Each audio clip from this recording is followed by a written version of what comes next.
कल्पना कीजिए, अगर एक सुबह आप जागें और दुनिया से सारे रंग गायब हो, न नीला आकाश, न केसरिया सूर्योदय, न हरा पेड़, सब कुछ धूसर, क्या ये दुनिया जीवित रह पाएगी? सनातन धर्म कहता है नहीं, क्योंकि रंग केवल देखने की वस्तु नहीं, रंग ऊर्जा है, रंग चेतना है, रंग स्वयं देवता है। ओडिशा के कोणार्क मंदिर में पत्थर पर उकेरे गए 7 घोड़े और सूर्य की किरणें आज भी एक ही सत्य फुसफुसाती है। ये ब्रह्मांड 7 ऊर्जाओं से बना है। आज की यह कथा रंगों की नहीं, आपकी आत्मा की यात्रा है। कहा जाता है, एक बार देवर्षि नारद जिज्ञासा से भरे हुए भगवान विष्णु के पास आए। मन में एक ही प्रश्न था। नारद बोले, प्रभु आप एक हैं, सत्य एक है, फिर यह संसार इतना रंग बिरंगा क्यों है? भगवान विष्णु ने मंद मुस्कान के साथ नारद की ओर देखा। वह मुस्कान उत्तर से पहले का मौन थी। विष्णु बोले, नारद क्या तुमने कभी श्वेत हीरे को देखा है? नारद ने सिर झुका दिया। विष्णु ने कहा, हीरा एक ही होता है, पर जब उस पर प्रकाश पड़ता है तो वह 7 रंगों में बढ़ जाता है। मैं भी वही हूँ नारद, एक ही सत्य जो 7 रंगों में प्रकट होता है। और फिर रंगों का अर्थ स्वयं खुलने लगा। लाल अग्नि और शक्ति का रंग, माता दुर्गा का स्वरूप जो भय को नहीं भगाता बल्कि उसे भस्म कर देता है।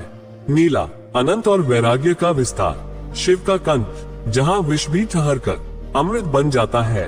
काला न्याय और अनुशासन का रंग, शनि देव का प्रतीक जो विनाश नहीं करते, केवल अहंकार को तोड़ते हैं। विष्णु ने शांत स्वर में कहा, नारद यही है माया का सतरंगी खेल, एक ही सत्य अनेकों रंगों में, और हर रंग जीवन को समझने का एक द्वार। ऋग्वेद में एक मंत्र आता है, सप्त्वा हरितो रथे, अर्थात सूर्य का रथ 7 घोड़ों से चलता है। ये केवल एक काव्य पंक्ति नहीं थी, यह एक गहरा संकेत था कि प्रकाश एक है पर उसकी शक्तियां अनेक हैं। सदियों बाद न्यूटन ने प्रिज्म के माध्यम से सिद्ध किया कि सफेद प्रकाश 7 रंगों में विभाजित होता है। लेकिन उससे बहुत पहले ओडिशा के कोणार्क मंदिर के शिल्पकार पत्थरों पर समय, प्रकाश और गति का विज्ञान उकेर चुके थे।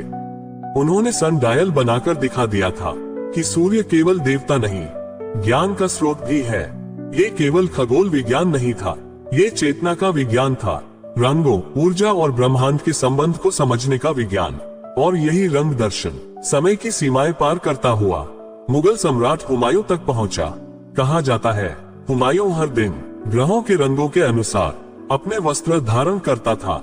रविवार पीला, मंगलवार लाल, शनिवार काला, क्योंकि वह मानता था कि रंग केवल वस्त्रों पर नहीं होते, वे भाग्य और मन पर भी प्रभाव डालते हैं।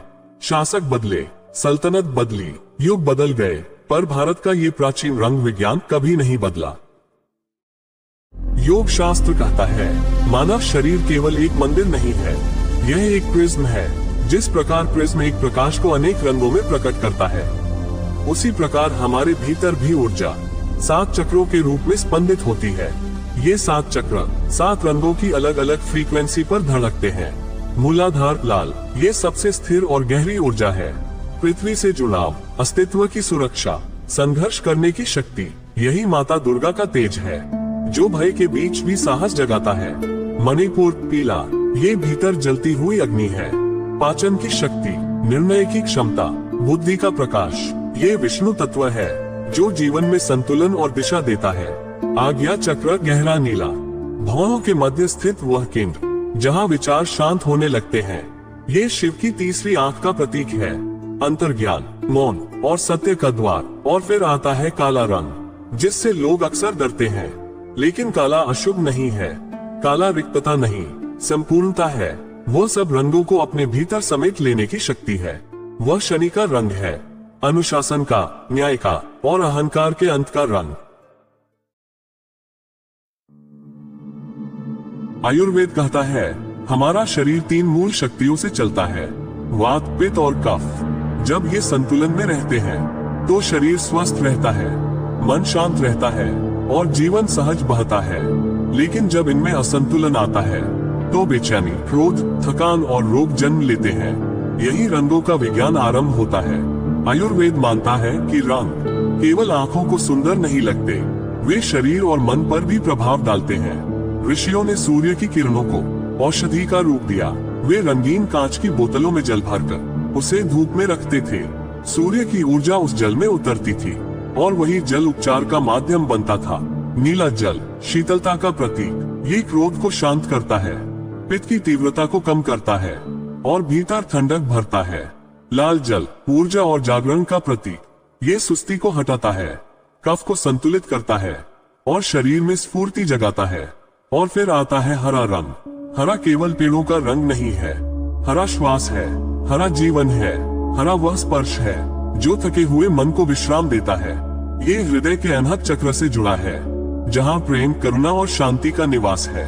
शायद इसी कारण हमारी परंपरा में पेड़ों की पूजा की गई। वह केवल आस्था नहीं थी, वह पर्यावरण का विज्ञान था, प्रकृति के प्रति कृतज्ञता का मार्ग था।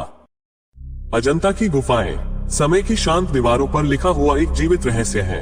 आज भी वहाँ 1500 साल पुराने रंग वैसे ही चमकते दिखाई देते हैं, मानो समय उन्हें छू ही न पाया हो।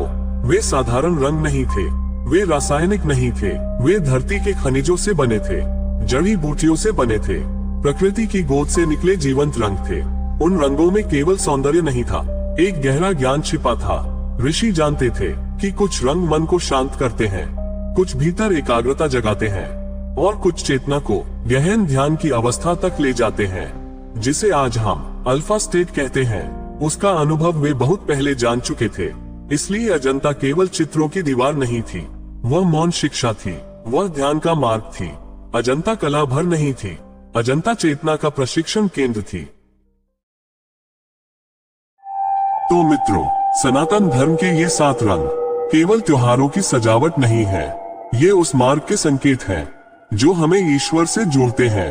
ये 7 रंग 7 द्वार हैं, 7 अनुभव हैं, 7 ऊर्जाएं हैं। लाल से शुरू होकर बैंगनी तक की यह यात्रा सिर्फ रंगों की यात्रा नहीं, ये जीव से शिव बनने की यात्रा है। इंद्रधनुष केवल आकाश में बना एक दृश्य नहीं है, वह ईश्वर का हस्ताक्षर है। वह हमें याद दिलाता है कि अलग अलग रंग होने पर भी सभी एक ही प्रकाश से जन्मे हैं। यही है विविधता में एकता। इसलिए अगली बार जब आप किसी रंग को देखें तो उसे साधारण मत समझिए। वह केवल रंग नहीं है, वह ऊर्जा है, वह चेतना है, वह देवत्व है और सबसे सुंदर सत्य यह है, वह स्वयं आप हैं। अब बताएं, आपके स्वभाव के सबसे करीब कौन सा रंग है?